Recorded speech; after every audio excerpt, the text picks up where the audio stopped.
Guy de Maupassant escribió sobre temas profundamente humanos, explorando las pasiones y las tragedias cotidianas con una mirada penetrante y a menudo pesimista. Su obra es un espejo de las complejidades del alma, los impulsos básicos y las contradicciones que habitan en cada ser humano. En su relato Berta nos sumerge en una historia conmovedora y trágica. Berta. Llegué en el tren de la mañana y la primera persona que vi en el andén fue el doctor. Estaba vestido con un traje gris y llevaba un sombrero de fieltro negro suave de ala ancha y copa alta, estrecho en la parte superior como una chimenea. Un sombrero que apenas nadie excepto un auvernés se atrevería a usar y que recordaba a un carbonero. Vestido así, el doctor tenía la apariencia de un joven viejo, con su cuerpo delgado bajo su saco fino y su gran cabeza cubierta de pelo blanco. Me abrazó con ese placer evidente que sienten las personas del campo cuando se encuentran con amigos largamente esperados, y extendiendo su brazo dijo con orgullo: «Esta es Auvernia». No vi nada ante mí excepto una cadena de montañas, cuyos picos, que parecían conos truncados, debían haber sido volcanes extintos. Luego, señalando el nombre de la estación, dijo: «Riom, la patria de los magistrados, el orgullo de la magistratura y que más bien debería ser la patria de los médicos». «¿Por qué?», pregunté. «¿Por qué?», respondió con una risa. «Si transpones las letras, tienes la palabra latina mori, morir. Esa es la razón por la que me instalé aquí, mi joven amigo». Y encantado con su propio chiste, me llevó consigo frotándose las manos. Tan pronto como terminé de tomar una taza de café, me hizo ir a ver la ciudad.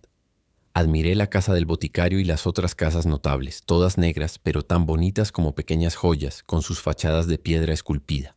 Admiré la estatua de la Virgen, la patrona de los carniceros, y me contó una historia divertida sobre esto que relataré en otro momento. Entonces el doctor Bonnet me dijo: «Debo pedirte que me disculpes por unos minutos mientras voy a ver a un paciente, y luego te llevaré a Châtel-Guyon para mostrarte el aspecto general de la ciudad y toda la cadena montañosa del Puy-de-Dôme antes del almuerzo. Puedes esperarme fuera, solo subiré y bajaré inmediatamente». Me dejó fuera de una de esas casas antiguas, sombrías, silenciosas y melancólicas que se ven en las provincias, y esta en particular parecía especialmente siniestra. Pronto descubrí la razón. Todas las grandes ventanas del primer piso estaban tapiadas hasta la mitad. Solo la parte superior de ellas se podía abrir, como si se quisiera evitar que las personas encerradas en esa enorme caja de piedra vieran lo que ocurría en la calle. Cuando el doctor bajó nuevamente, le comenté la impresión que me daba y él respondió: «Tienes razón. La pobre criatura que vive allí nunca debe ver lo que ocurre afuera. Es una mujer loca o más bien una idiota, lo que ustedes, los normandos, llamarían una niente. Es una historia miserable, pero al mismo tiempo un caso patológico muy singular. ¿Te la cuento?». Le rogué que lo hiciera y continuó: «Hace 20 años los dueños de esta casa, que eran mis pacientes, tenían una hija que era como todas las otras niñas, pero pronto descubrí que mientras su cuerpo se desarrollaba admirablemente, su intelecto permanecía estacionario. Comenzó a caminar muy temprano, pero no podía hablar. Al principio pensé que era sorda, pero pronto descubrí que, aunque oía perfectamente, no comprendía nada de lo que se le decía. Los ruidos violentos la sobresaltaban y asustaban, sin que entendiera cómo se producían. Creció hasta convertirse en una mujer espléndida, pero seguía siendo muda debido a una ausencia absoluta de intelecto. Intenté todos los medios posibles para introducir un destello de inteligencia en su cerebro, pero nada tuvo éxito. Pensé que distinguía a su niñera, aunque tan pronto como fue destetada, dejó de reconocer a su madre. Nunca pudo pronunciar esa palabra que es la primera que los niños dicen y la última que murmuran los soldados cuando están muriendo en el campo de batalla. A veces intentaba hablar, pero solo producía sonidos incoherentes.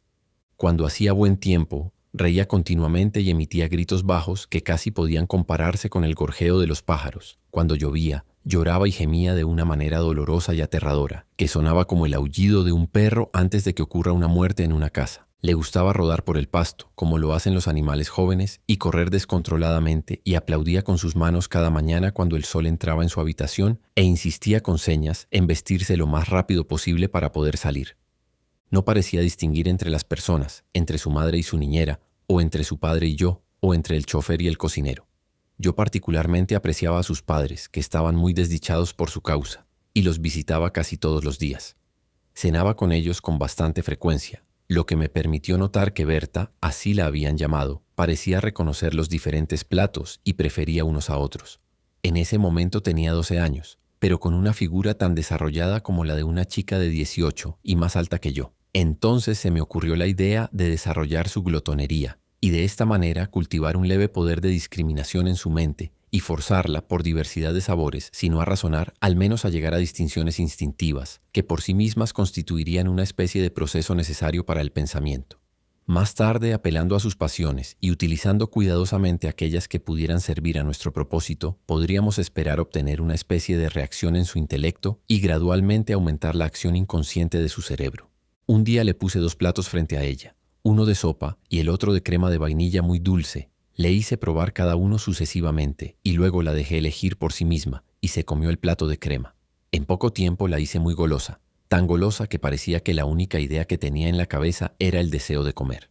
Reconocía perfectamente los diferentes platos y extendía las manos hacia los que le gustaban y los tomaba con avidez, y solía llorar cuando se los quitaba. Entonces pensé que intentaría enseñarle a venir al comedor cuando sonara la campana de la cena. Me llevó mucho tiempo, pero al final lo conseguí. En su intelecto vacío se estableció una vaga correlación entre el sonido y el gusto, una correspondencia entre los dos sentidos, una apelación de uno al otro, y como consecuencia una especie de conexión de ideas, si es posible llamar idea a ese tipo de vínculo instintivo entre dos funciones orgánicas. Y así llevé mis experimentos más lejos, y le enseñé con mucha dificultad a reconocer la hora de las comidas por el reloj. Durante mucho tiempo me fue imposible atraer su atención a las manecillas, pero logré que notara el mecanismo del reloj y el aparato sonoro. Los medios que empleé fueron muy simples. Pedí que no hicieran sonar la campana para el almuerzo, y todos se levantaban y se dirigían al comedor cuando el pequeño martillo de bronce daba las 12, pero me costó mucho enseñarle a contar las campanadas. Corría hacia la puerta cada vez que escuchaba el reloj, pero poco a poco aprendió que no todas las campanadas tenían el mismo valor con respecto a las comidas, y con frecuencia fijaba sus ojos, guiada por sus oídos, en la esfera del reloj. Cuando noté eso, me aseguré cada día a las 12 y a las 6 de colocar mis dedos en los números 12 y 6, tan pronto como llegaba el momento que ella esperaba, y pronto noté que seguía atentamente el movimiento de las pequeñas manecillas de bronce, que a menudo había girado en su presencia. Había entendido, quizás debería decir más bien que había captado la idea. Había logrado introducir en ella el conocimiento, o más bien la sensación del tiempo, tal como sucede con las carpas, quienes ciertamente no tienen relojes, pero que son alimentadas todos los días exactamente a la misma hora. Una vez que logré ese resultado, todos los relojes de la casa ocuparon su atención casi exclusivamente. Pasaba su tiempo mirándolos, escuchándolos y esperando la hora de comer. Una vez ocurrió algo muy gracioso. El mecanismo de una bonita y pequeña relojera Luis XVI que colgaba junto a su cama se descompuso, y ella lo notó.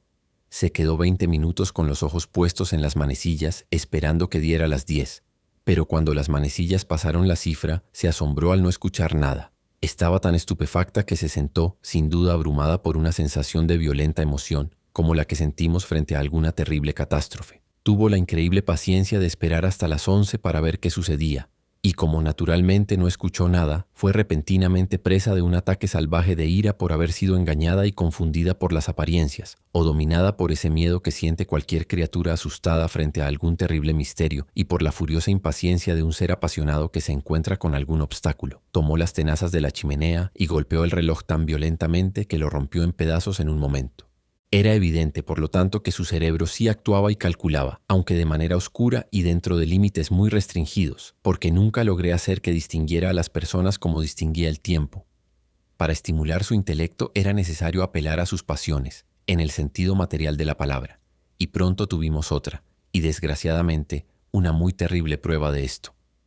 Se había convertido en una espléndida joven, un tipo perfecto de la raza, una especie de Venus hermosa y estúpida. Tenía 16 años, y rara vez he visto una perfección de forma tan grande, una flexibilidad y rasgos tan regulares. Dije que era una Venus. Sí, una Venus rubia, robusta, vigorosa, con grandes ojos brillantes y vacíos, que eran tan azules como las flores del lino. Tenía una boca grande con labios llenos, la boca de una glotona, de una sensualista, una boca hecha para los besos. Bueno. Una mañana su padre entró en mi consultorio con una expresión extraña en el rostro y sentándose sin siquiera responder a mi saludo, dijo: «Quiero hablar contigo sobre un asunto muy serio. ¿Sería posible?» ¿Sería posible que Berta se casara? ¿Berta casarse? Pero eso es completamente imposible. Sí, lo sé, respondió. Pero reflexiona, doctor. ¿No crees? Tal vez teníamos la esperanza. Si tuviera hijos, sería un gran shock para ella, pero una gran felicidad. Y quién sabe si la maternidad podría despertar su intelecto. Yo estaba en un estado de gran perplejidad.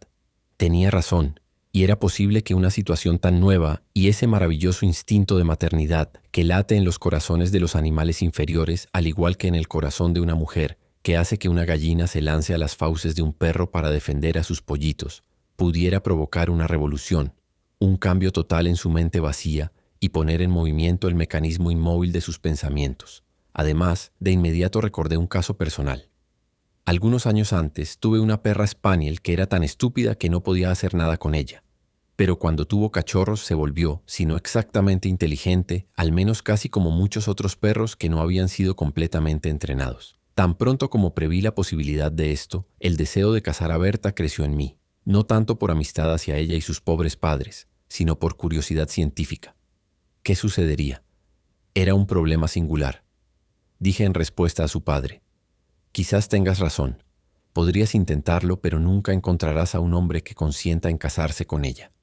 He encontrado a alguien, dijo en voz baja. Me quedé estupefacto y dije: ¿alguien realmente adecuado? ¿Alguien de tu mismo rango y posición en la sociedad? Decididamente, respondió. Ah, ¿y puedo preguntar su nombre? Vine a propósito para decírtelo y consultarte. Es el señor Gaston Dubois de Lucelles. Sentí la inclinación de exclamar: el canalla.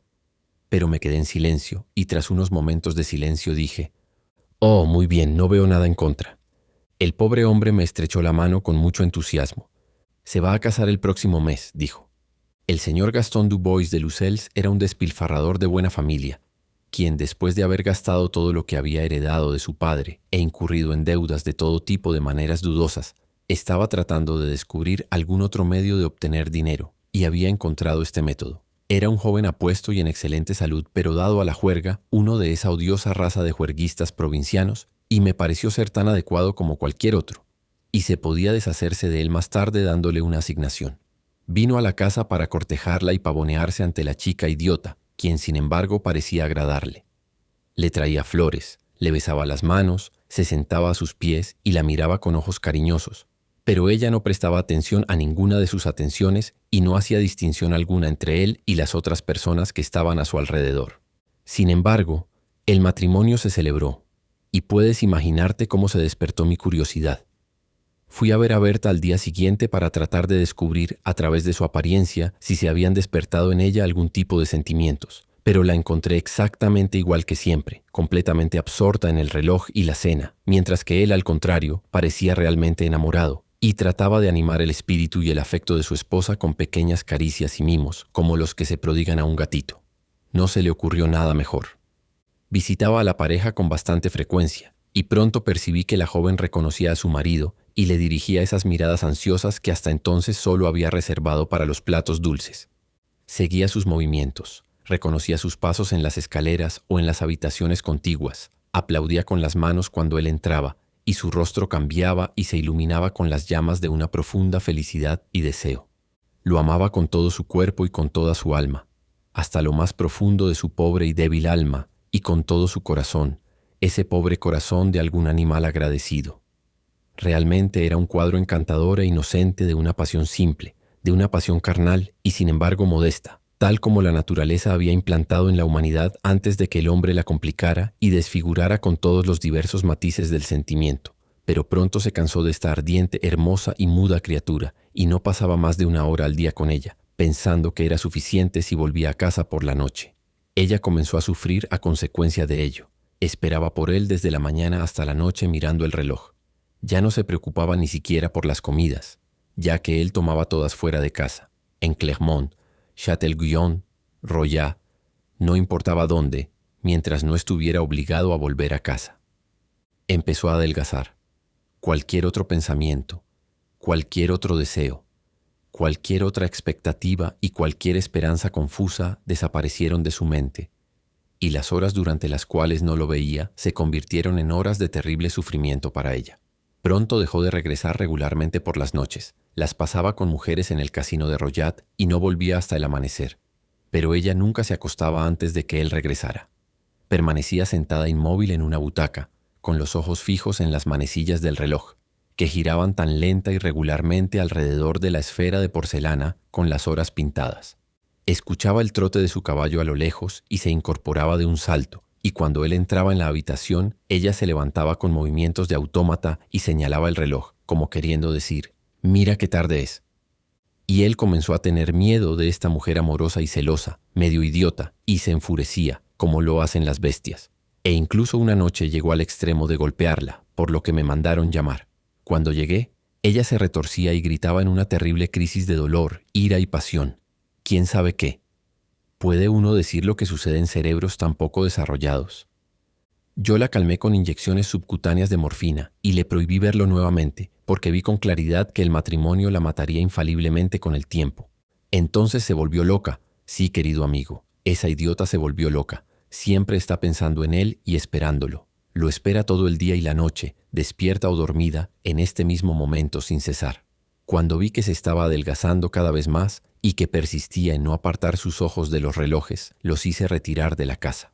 De este modo le hice imposible contar las horas y tratar de recordar, a partir de sus recuerdos confusos, a qué hora solía llegar a casa anteriormente. Espero destruir ese recuerdo con el tiempo y extinguir ese rayo de pensamiento que encendí con tanta dificultad. El otro día intenté un experimento. Le ofrecí mi reloj. Ella lo tomó y lo miró durante un tiempo. Luego comenzó a gritar terriblemente como si la vista de ese pequeño objeto hubiera despertado repentinamente su memoria, que comenzaba a desvanecerse. Ahora está lamentablemente delgada, con ojos hundidos y relucientes, y camina de un lado a otro sin cesar, como una bestia salvaje en su jaula. He puesto rejas en las ventanas, las he tapiado hasta la mitad y he fijado los asientos al suelo para evitar que mire y vea si él está llegando. ¡Oh, sus pobres padres! ¡Qué vida deben llevar! Habíamos llegado a lo alto de la colina, y el doctor se volvió y me dijo, «Mira Riom desde aquí». La sombría ciudad parecía una antigua metrópoli. Detrás de ella una llanura verde y arbolada, salpicada de pueblos y aldeas, y bañada en una suave neblina azul, se extendía hasta perderse en la distancia. Muy lejos, a mi derecha, había una cadena de altas montañas con cumbres redondeadas o cortadas planas, como si con una espada, y el doctor comenzó a enumerar los pueblos, ciudades y colinas, y a darme la historia de todos ellos. Pero no le prestaba atención, no pensaba en nada más que en la loca y solo la veía a ella. Parecía estar flotando sobre esa vasta extensión de terreno como un espectro triste, y le pregunté abruptamente, «¿Qué ha sido del esposo?». Mi amigo pareció algo sorprendido, pero después de unos momentos de vacilación respondió, «Está viviendo en Royat, con una asignación que le dieron y es bastante feliz. Lleva una vida muy agitada». Mientras regresábamos despacio, ambos en silencio y algo abatidos, un coche ligero inglés, tirado por un caballo de pura raza, nos alcanzó por detrás y nos pasó rápidamente. El doctor me tomó del brazo. «Ahí está», dijo. No vi nada más que un sombrero gris de fieltro, inclinado sobre una oreja, arriba de un par de anchos hombros, alejándose en una nube de polvo. Si te ha gustado este relato, no olvides suscribirte y darle me gusta para más contenido de literatura universal.